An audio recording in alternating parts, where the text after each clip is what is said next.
Hello friends, welcome back to our channel. சண்டேன்னு சந்தோஷப்படுறதா இல்லை இன்றைக்கும் சமைக்கணும்னு வருத்தப்படுறதான்னு தெரியல. சரி, எப்படியோ நம்ம தான் சமைச்சாகணும்னு இறங்கிட்டேன்.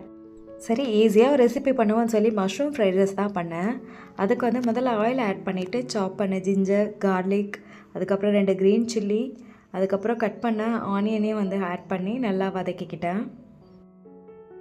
ஒரு 3 மினிட்ஸுக்கு பிறகு கட் பண்ண கேரட், பீன்ஸ் ரெண்டையும் ஆட் பண்ணிவிட்டு அதை நல்லா வதக்கிக்கிட்டேன். மஷ்ரூம் வேக வைக்க ரொம்ப டைம் எடுக்காது, அதனால் மஷ்ரூம் லாஸ்ட்டாக தான் ஆட் பண்ணேன். ஒரு 2-3 மினிட்ஸ்லேயே மஷ்ரூம் நல்லா வெந்துடும். ஸோ மஷ்ரூம் ஆட் பண்ணிவிட்டு அது வேகிறதுக்காக கொஞ்சம் சால்ட்டையும் ஆட் பண்ணிக்கிட்டேன். இன்கேஸ் உங்களுக்கு மஷ்ரூம் பிடிக்காது அப்படின்னா மஷ்ரூமுக்கு பதிலாக நீங்கள் பன்னீர் கூட ஆட் பண்ணிக்கலாம். ஸோ பன்னீரும் வேக ரொம்ப டைம் எடுக்காது, இதே மாதிரி 2-3 மினிட்ஸ் தான் ஆகும். ஸோ அதனால் நீங்கள் மஷ்ரூம் பதிலாக நீங்கள் பன்னீர் ஆட் பண்ணி இதே ப்ராசஸை நீங்கள் கண்டினியூ பண்ணலாம்.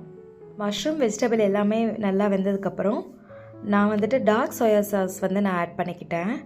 அதோட கொஞ்சம் வினிகரும் ஆட் பண்ணிக்கிட்டேன். ப்ளஸ் சுகரும் ஆட் பண்ணிக்கோங்க. சுகர் ஆப்ஷனல் தான்.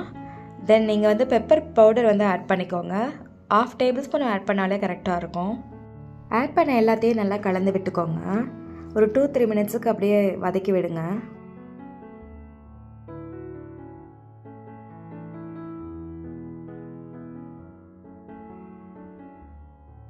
இப்போ ரைஸ் ஆட் பண்ணிவிட்டு ஒரு 1/2 டேபிள் ஸ்பூன் போல் சால்ட் ஆட் பண்ணிக்கோங்க.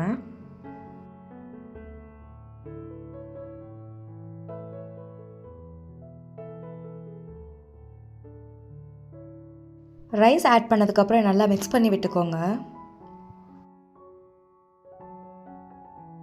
கடைசியாக ஸ்ப்ரிங் ஆனியன் ஆட் பண்ணிக்கோங்க. ஆட் பண்ணிவிட்டு சுட சுட சர்வ் பண்ணி சாப்பிடுங்க. அவ்வளோதான், மஷ்ரூம் ஃப்ரைட் ரைஸ் ரெடி. சரிங்க ஃப்ரெண்ட்ஸ், நீங்களே இந்த ரெசிபியை ட்ரை பண்ணி என்ஜாய் பண்ணுங்கள். இந்த வீடியோ உங்களுக்கு ஹெல்ப் பண்ணணும்னு நினைக்கிறேன். ஸோ பிடிச்சிருந்தா ஒரு லைக் போட்டுட்டு கமெண்ட் பண்ணிவிட்டு போங்க. தேங்க்யூ. அப்போ அடுத்த வீடியோவில் பார்க்கலாம். Take care, by.